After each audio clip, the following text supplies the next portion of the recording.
Bonsoir à tous, comme promis, je vais donc vous faire l'interprétation de votre évolution sentimentale pour les personnes ayant choisi la carte numéro 1, qui est donc la carte de l'attirance. On vous annonce une rencontre avec vraiment du désir et un plaisir physique. Alors vous aurez vraiment une attirance sur le physique de cette personne. Ce n'est peut-être pas mutuel, vous allez peut-être devoir un petit peu utiliser vos charmes et aller vers cette personne. Je ressens un petit peu de timidité, une attirance physique, mais beaucoup de timidité. Donc n'hésitez pas et allez vers cette personne, discuter simplement et peut-être que l'attraction se fera. Pour les couples, je vous annonce des semaines vraiment agréables, du charnel, beaucoup d'envie de plaire à l'autre, des moments intenses et forts ensemble. Voilà. Carte numéro 2, alors la passion pour les célibataires, vous allez rencontrer une personne très intéressante, une histoire plutôt amicale débutera. Essayez de ne pas rester du coup dans la friend zone parce que ça risque d'un petit peu ralentir des sentiments qui pourraient être partagés. Voilà, continuez de découvrir cette personne, mais je ressens pour le moment plus de l'amitié. Pour les couples, alors vous allez découvrir ensemble des activités qui vont vous rapprocher, vous avez envie d'être avec l'autre. Essayez de pimenter votre relation, ne continuez pas à vivre une routine, le petit train-train. Voilà, il faut un petit peu d'énergie dans tout ça. C'est ce que la carte vous conseille. Carte numéro 3, l'échec. Elle est beaucoup moins intéressante et jolie que les autres, je vous l'avoue. Pour les célibataires, cette carte vous annonce voilà que vous êtes encore un peu en repli par rapport à votre ancienne relation. Vous avez quelques regrets, quelques sentiments d'échec, de perte de temps. Dites-vous que tout est normal. Il faut parfois vivre des échecs pour être beaucoup plus fort et pour savoir de qui on a besoin dans sa vie. Prenez vos échecs comme des forces et continuez d'avancer sans aucun doute. Ensuite, pour les couples, alors prudence, ça vous annonce plutôt une dispute, une contrariété, un désaccord. À mon avis, ça parle plutôt de sujets sensibles. Alors voilà, vous allez être contrarié par rapport à une idée que vous n'aurez pas en commun. Essayez de discuter et de ne pas vous éterniser sur cette dispute. Carte numéro 4, la trahison. Elle ressemble un peu à la troisième carte. Alors pour les célibataires, ça vous annonce un petit manque de confiance en vous. Vous avez certainement été trompé, trahi, repoussé ou écarté d'une vie, voilà, sans que vous compreniez vraiment la raison. Essayez de reprendre confiance en vous, comme je disais juste précédemment. Nos erreurs sont nos forces. Voilà, il faut vraiment essayer d'apprendre de tout ça et de vous dire que voilà, il n'y arrive vraiment jamais rien pour rien et vous trouverez cette bonne personne. Donc reprenez confiance en vous. Pour les personnes en couple, alors là je vous invite à être prudent. Là on parle plutôt d'éloignement, peut-être voilà un couple qui se ternit, un couple voilà qui regarde peut-être aussi un peu ailleurs. Ça montre voilà un manque de confiance en l'autre. Ça vous met voilà ça vous demande de la vigilance sur votre couple. Il y a une sensation quand même de mensonge, de tromperie même peut-être. Donc voilà, vous êtes amené à être prudent du coup avec cette carte-ci. Cinquième carte. Alors, c'est une vraiment jolie carte. Du coup, c'est la carte de l'amour pour les célibataires. Ça vous annonce une rencontre sérieuse, des sentiments partagés, une évolution même rapide.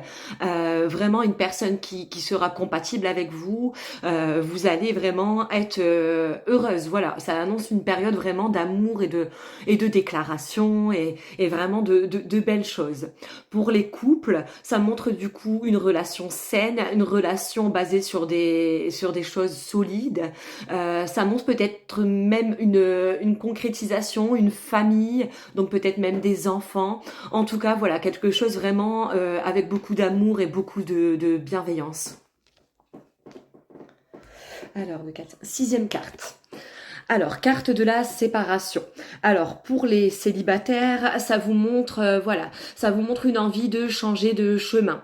Vous avez appris de vos erreurs, vous changez de train, vous changez de voie, vous êtes vraiment sur l'envie de passer à autre chose.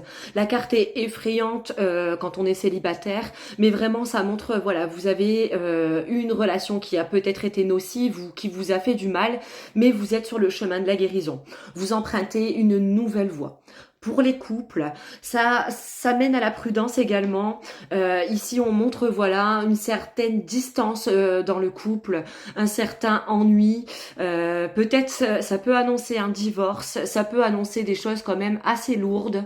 Ça vous montre voilà que vous n'êtes plus sur la même longueur d'onde. Beaucoup d'incompréhension et de disputes répétées, ça met vraiment un couple dans un malaise. Donc prudence, essayez de discuter et de reconstruire si c'est encore possible. Septième carte, la fusion. Alors c'est vraiment une jolie carte. Alors pour les célibataires, on va parler ici de d'âmes jumelles, hein, d'amour vraiment incroyable. Vous allez avoir des points communs avec la personne que vous allez rencontrer. Vous allez sentir une fusion, une attraction, une chaleur. Ça va être vraiment vraiment très très impressionnant et intense des deux côtés. Vraiment, vous n'allez faire plus qu'un.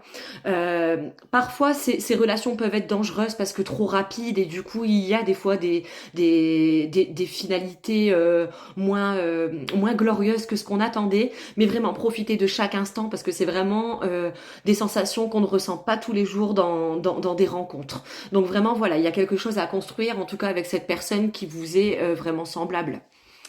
Vous l'avez peut-être même rencontré dans une vie précédente, voilà. Mais là après c'est un sujet beaucoup trop long à aborder. Pour les personnes en couple, ça annonce voilà des bases vraiment solides, une communication simple, un amour vraiment partagé, des ambitions partagées également, vraiment des choses qui se concrétisent, une famille, des naissances. La carte est encore plus intense que la carte de l'amour pour les couples. Vraiment, ça montre quelque chose où vous êtes liés et où il n'y a pas de rupture envisageable.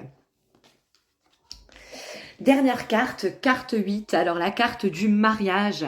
Alors pour les célibataires, ça vous annonce, voilà, encore une fois, une rencontre concrète, quelque chose de solide, quelque chose où vraiment il y aura certainement des suites positives, hein. Donc on parle d'association, on parle de mariage, on parle de pax, on parle d'emménagement, on parle vraiment de relations très sérieuses avec une envie, voilà, de poursuivre la vie ensemble. Pour les couples, alors ici on va parler évidemment de mariage, alors peut-être de mariage annoncé ou de demande en mariage, de renouvellement des vœux, en tout cas de relations solides qui fonctionnent, qui sont vécues alors soit depuis longtemps ou alors tellement intenses que vous avez l'impression d'avoir toujours été avec cette personne. Donc ça met vraiment le mariage, le fait d'être ensemble.